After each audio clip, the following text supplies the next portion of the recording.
Au nom d'Allah, le tout miséricordieux, le très miséricordieux.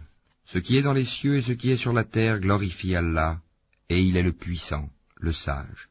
C'est lui qui a expulsé de leur maison ceux parmi les gens du livre qui ne croyaient pas lors du premier exode. Vous ne pensiez pas qu'ils partiraient, et ils pensaient qu'en vérité leur forteresse les défendrait contre Allah. Mais Allah est venu à eux par où ils ne s'attendaient point, et a lancé la terreur dans leur cœur. Ils démolissaient leurs maisons de leurs propres mains, autant que des mains des croyants. Tirez-en une leçon, ô vous qui êtes doués de clairvoyance. Et si Allah n'avait pas prescrit contre eux l'expatriation, il les aurait certainement châtiés ici-bas, et dans l'au-delà, ils auront le châtiment du feu. Il en est ainsi parce qu'ils se sont dressés contre Allah et son messager, et quiconque se dresse contre Allah, alors vraiment, Allah est dur en punition. Tout palmier que vous avez coupé, ou que vous avez laissé debout sur ses racines, c'est avec la permission d'Allah et afin qu'il couvre ainsi d'ignominie les pervers. Le butin provenant de leurs biens, et qu'Allah a accordé sans combat à son messager, vous n'y avez engagé ni chevaux ni chameaux.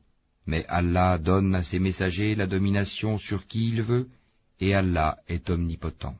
Le butin provenant des biens des habitants des cités, qu'Allah a accordé sans combat à son messager, appartient à Allah, aux messagers, aux proches parents, aux orphelins, aux pauvres et aux voyageurs en détresse, afin que cela ne circule pas parmi les seuls riches d'entre vous.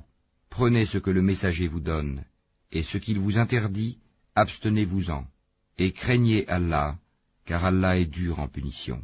Il appartient aussi aux émigrés besogneux qui ont été expulsés de leur demeure et de leurs biens, tandis qu'ils recherchaient une grâce et un agrément d'Allah, et qu'ils portaient secours à la cause d'Allah et à son messager.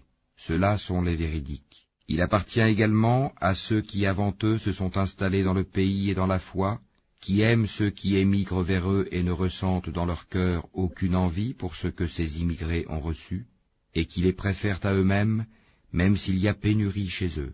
Quiconque se prémunit contre sa propre avarice, ceux-là sont ceux qui réussissent. Et il appartient également à ceux qui sont venus après eux en disant « Seigneur, pardonne-nous, ainsi qu'à nos frères qui nous ont précédés dans la foi, et ne mets dans nos cœurs aucune rancœur pour ceux qui ont cru. Seigneur, tu es compatissant et très miséricordieux. » N'as-tu pas vu les hypocrites disant à leurs confrères qui ont mécru parmi les gens du livre « Si vous êtes chassés, nous partirons certes avec vous, et nous n'obéirons jamais à personne contre vous. Et si vous êtes attaqués, nous vous secourrons, certes. Et Allah atteste qu'en vérité, ils sont des menteurs. S'ils sont chassés, ils ne partiront pas avec eux, et s'ils sont attaqués, ils ne les secourront pas. Et même s'ils allaient à leur secours, ils tourneraient sûrement le dos, puis ils ne seront point secourus. Vous jetez dans leur cœur plus de terreur qu'Allah, c'est qu'ils sont des gens qui ne comprennent pas. Tous ne vous combattront que retranchés dans des cités fortifiées ou de derrière des murailles. Leurs dissensions internes sont extrêmes. Tu les croirais unis, alors que leurs cœurs sont divisés. C'est qu'ils sont des gens qui ne raisonnent pas.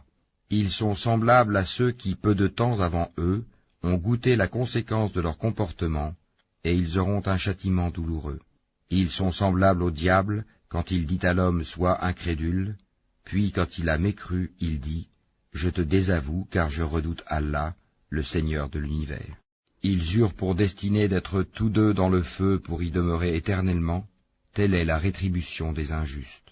Ô vous qui avez cru, craignez Allah, que chaque âme voie bien ce qu'elle a avancé pour demain, et craignez Allah, car Allah est parfaitement connaisseur de ce que vous faites. Et ne soyez pas comme ceux qui ont oublié Allah. Allah leur a fait alors oublier leur propre personne. Ceux-là sont les pervers. Ne seront pas égaux les gens du feu et les gens du paradis. Les gens du paradis sont eux les gagnants. Si nous avions fait descendre ce Coran sur une montagne, tu l'aurais vu s'humilier et se fendre par crainte d'Allah. Et ces paraboles, nous les citons aux gens afin qu'ils réfléchissent. C'est lui, Allah, nulle divinité autre que lui, le connaisseur de l'invisible tout comme du visible. C'est lui le tout miséricordieux, le très miséricordieux. C'est lui, Allah, nulle divinité autre que lui, le souverain, le pur, l'apaisant, le rassurant, le prédominant, le tout-puissant, le contraignant, l'orgueilleux. Gloire à Allah, il transcende ce qui lui associe. C'est lui Allah le Créateur, celui qui donne un commencement à toute chose, le Formateur. À lui les plus beaux noms, tout ce qui est dans les cieux et la terre le glorifie, et c'est lui le puissant, le sage.